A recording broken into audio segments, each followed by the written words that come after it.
Isa na namang estudyante ang nasawi sa hinihinalang fraternity hazing. Binawian ng buhay ang third-year college student na biktima matapos daw ang salitang pagpaddle sa kanya nang hindi bababa sa 20 mga miyembro ng Tau Gamma Phi Fraternity sa Zamboanga City. Nasa ospital naman ang isa pang estudyanteng kasama rin di umano sa initiation rites. Inaresto ang 7 miyembro ng fraternity habang patuloy namang tinutugis ang iba pa nilang mga kasama. May report si John Consulta.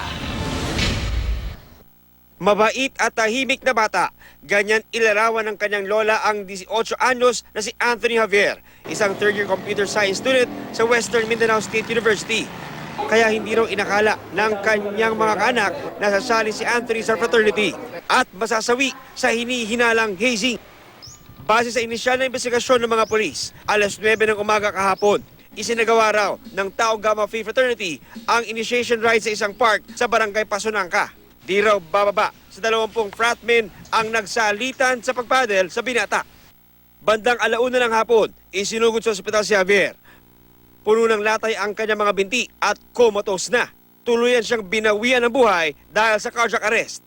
Nagbigay sila ng mga gamot yung para sa puso. Kaso lang yung nangyari,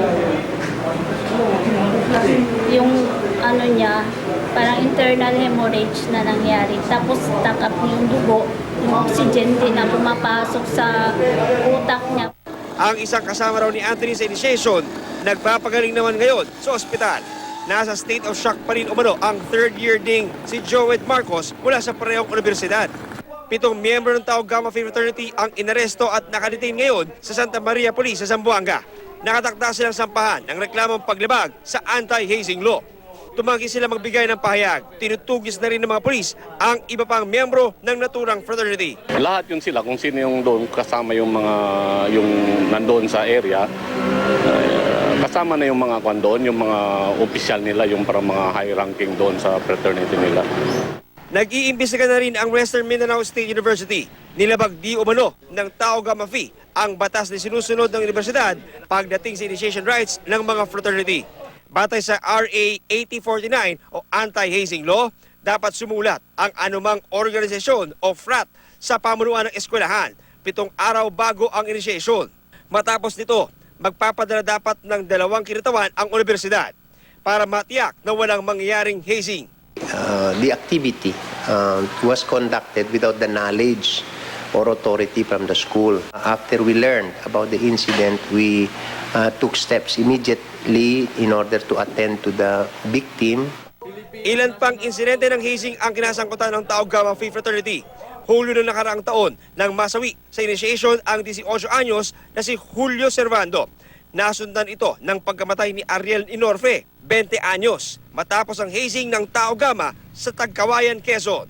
Sa ilalim ng batas, may tuturing na hazing ang anumang aktibidad na magpapahiya o magdudulot ng physical o psychological injury sa isang gustong sumali sa organisasyon. Taong 1995 pa naisa batas ang anti-hazing law. Pero nitong Agosto lang may nakonvict sa kasong hazing.